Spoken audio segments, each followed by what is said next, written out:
offensive linemen, gentlemen, the Vikings, you could very well argue, have some work to do here. Bryant McKinney contract status, who knows what will happen with that. A lot of good tackles, a few good guards, a pretty good center from Florida, and Marquise Pouncey.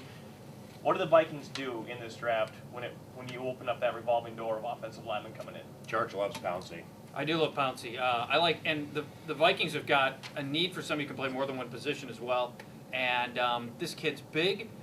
He can dominate from the center position. He's a good pulling center. He's got some mobility to him. They didn't ask him to pull a lot, but when he got to the second level, he was quick. He matches up with his man well.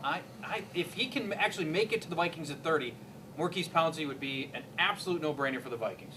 I guess the question I would have for Pete, because he's coached in the league, is the fact that you have a guy that goes away in Bercich that was able to do multiple things. Yep. Do you put a premium and a value on guys right now in college as they transition to the NFL that can play multiple positions? I don't think you draft to replace someone like Bercich. Artis ends up being a guy like Anthony Herrera, who gets a little bit older and then all of a sudden can play center for you and play some other spots in a pinch. You draft to replace starters, especially like we're talking first round. If you pick a guy later on, it's going to be a couple years now before they can fill that position. That's why those positions are so tough to fill. A guy like Bercich, backup running backs. Those are the guys that are sometimes hard to replace. A center, you like center because you can get one of the best centers in the draft. That's a position where if you picked at 30, you're going to get a great one because centers and guards are not really, premium type positions. So, nose tackles I think sometimes are there too. So I think having a center at that spot, it's not a need. I think Sullivan did a good enough job for us last year. It's not a need. But if you're staring at the board, he's the only premier guy that you have left, you may have to go for it. An average of 5 offensive linemen over the last 3 years has gone in the first round of the draft, guys. McKinney was the 10th offensive lineman picked a year ago, and he came at number 54. So depth is there, and you could argue even more this year. How long can the Vikings wait to snatch a pretty good, at least a role player? One interesting thing about that, of what you just said, bringing up Brian McKinney, I'm not exactly sure what his contract situation is right now. I think they're almost done with him. And you know what? With Bryant playing at 85%, 90%, he's still one of the best 8 or 10 tackles in the NFL. And Pete coached on the staff when Bryant came into the league. We all talked to the same people. I think a lot of people with the Vikings are frustrated that Bryant does not give everything, every single play or every game. That's just who he is. But then we complain about him making the Pro Bowl.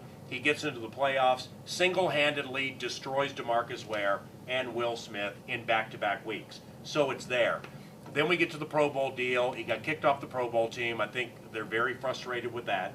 So I think because of where Hutchinson is in his career, and he was hurt last year, Herrera is the scrappy right guard, but it's not like he's not replaceable. And I think they're becoming increasingly more frustrated with McKinney. I think the premium on a guard, tackle, swing offensive lineman has increased for the Vikings. And I almost expect them to take one in the first 2 or 3 rounds. Yeah, I mean, you look at Brian McKinney. I think the best thing that we could do is hope that he wants to get another contract. Because if he wants another contract, another well-paid contract, he'll come in next year or this year and play very well. And you hit the nail on the head, Paul. When he wants to be, he's dominant. Okay, if he wants to get paid again and get another big contract, he'll get it. I wouldn't want to be the team that pays him because as soon as you pay him, he's going to go back to where he was before. Absolutely. You know what I mean? Yeah. So, but the other thing I keep in mind too is that's why we're even having this discussion.